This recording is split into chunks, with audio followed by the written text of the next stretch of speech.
Hey guys, good morning, welcome to my new blog. So guys, এখন আমরা রয়েছি ছাদে, আমি আর বাবু। তো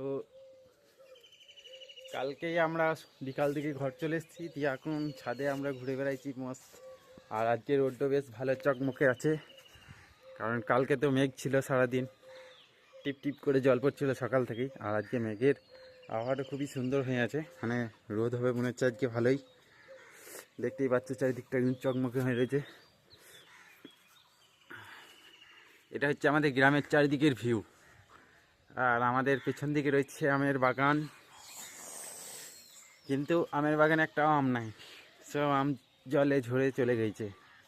আর ওই সামনে দেখো পরুল গাছে, পরুল দেখো, শুধু প্রচুর পরুল ঝুলছে। এত পরুল ধরেছিল আমাদের খাবার, দেখো একদম গোটা গাছ আছে ভাই। তো ওইখানে যে পরুলগুলো ধরে রয়েছে সেইগুলোকে তুলে আবার ছোবড়া করা হবে, মানে হাত পায়ে ময়লা তোলার জন্যে। আর আমার পুরোনো বাড়িটা দেখো, উপরে টিনটা একদিন ছেড়ে চলে গেছে, তার জন্য খেয়া দেওয়া হয়েছে যাতে জলটা ভেতরে না পড়ে। তো যত তাড়াতাড়ি সম্ভব এই ঘরটাকে ভেঙে ফেলতে হবে, আর চলবে না এটা। ওই ঘরটা থাকলে পরে আমাদের এই নতুন ঘরটাও নষ্ট হয়ে যাবে। তাই বাবু, বাবু, আর বাবু একটা নিয়ে এসছে দেখো, মুখটা পাড়া আলু, আর আলু ছোলাটাকে গেঁদে নিয়েছে, দিয়ে ডাং বানিয়েছে। আর আমার ঘরের সামনে থেকে রাস্তা দেখো। তো চলো গাইস, এখন নিচেতে গিয়ে দেখাবো তোমাদেরকে আমাদের ঘরের সামনে থেকে ধান ক্ষেত।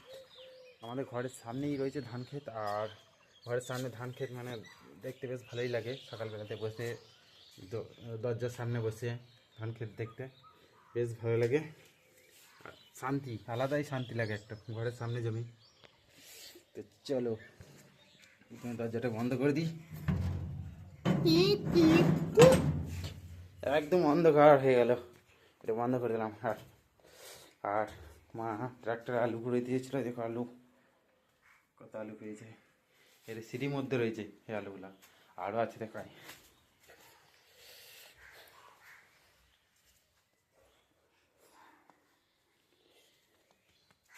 আরও দেখো গাইস, এখানে দেখো কত আলু আছে। খাটের তলাতেও পুরো ভর্তি হয়ে গেছে। মোটামুটি 4-5-6 দিন গিয়েছিল আলু ঘুরেতে, তো এতগুলো আলু পেয়েছে। আর বাবুর চলা শেখানোর জন্য একটা গাড়ি নিয়ে আসা হয়েছে। দেখো, এটাও ঠিললে পারে বাবু আস্তে আস্তে আস্তে করে পা ফেলতে পারবে, চলতে পারবে। কিন্তু এখন ভয় খেয়েছে, কালকেই নিয়ে এসছে, তো এখন পারছে না চালাইতে। চলো ঘরের সামনে ধান খেতে দেখায়।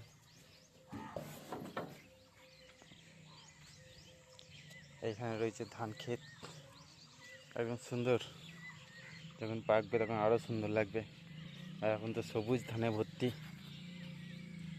গাইস, আমার কাজে নিয়ে যাওয়ার তরকারি ভাত সব রান্না হয়ে গেছে, এই দেখো একদম আঁকা খালি। আর ওই দেখো ওখানে রয়েছে ভাত, মাছ ঝরছে। তো ভাত নামানো হয়ে গেছে, তরকারি নামানো হয়ে গেছে, তরকারি নিয়ে চলে গেল ঘরকে। তো এরপর আমি খাবার দাবার খেয়ে নেবো, তারপর কাছে বেরোবো। তো চলো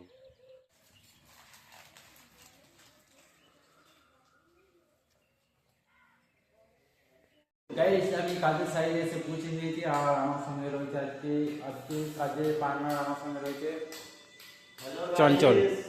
চঞ্চল আর আমি দুজনে মিলে আজকে ঘষবো, আর জিম রুমটাও ঘষবো। তো ওই রুমটা ঘষে কমপ্লিট করতে পারবো কি সেটা জানি না, চলো ঘষে দেখি, চেষ্টা করবো।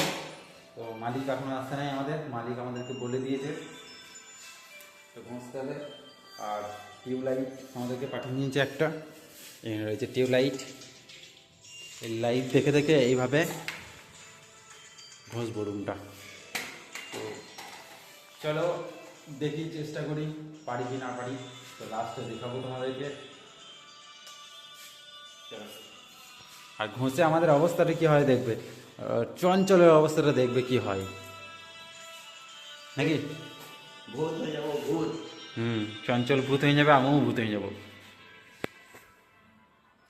চলো ড্রেস আগে চেঞ্জ করে নিই, তারপরে কাজে লাগবো।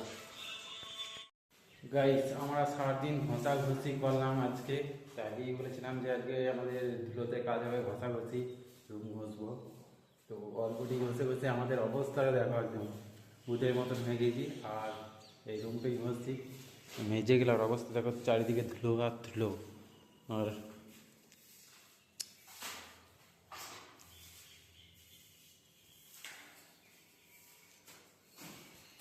তো আমাদের মোটামুটি রুমটা পুরোটাই ঘষা হয়ে গেল। এরকম প্রচুর খানি করে জড়ো করছি, পাখিও ভালো ওকে দেখো কেমন লাগছে, একদম ভূত বহুত ভালো লাগছে না? খানি খানি করে জড়ো করে আর ভরে দিতে হবে। আমি আমি বারটা ঘষে ক্লিয়ার করি। হ্যাঁ, বাসা কতটা আছে? নিচে নিচটাও বাকি আছে, ঘষে দিতে হয়। তো গাইস আমি বাইরের দিকটা যতটা বাকি আছে সেটা ঘষবো, এখন কমপ্লিট করবো। আর এখন ভাই পরিষ্কার করছে, তো তারপরে পরিষ্কার করুক, তো এই দিকটাও ক্লিয়ার হয়ে থাকবে। তো চলো আমি এখন বাইরে ঘষবো।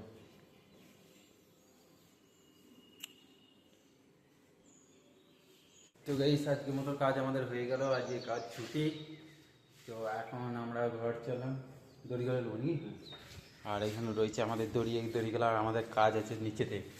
তো চলো কী কাজ আছে সেটা দেখাবো নিচে। কাজ তোমার জন্য কি কাজ আছে আর নাই ও তুই ওই প্রচুর হবে নাই তো। চলো নিচেতে নিয়ে যায়। তো গাইস দড়িগুলো আমি এনেছি এই কারণেই, এই দেখো দড়িগুলো সব নামানো রয়েছে। এই পেটিগুলো সব এই গাড়িতে চাপাবো, নিয়ে বাঁধবো, তারপর দোকানে নিয়ে যাবো। নাকি দোকান না আড়ত? আরো আড়তে নিয়ে যাবো। তো চলো আগে বেঁধে নিই পেটিগুলা।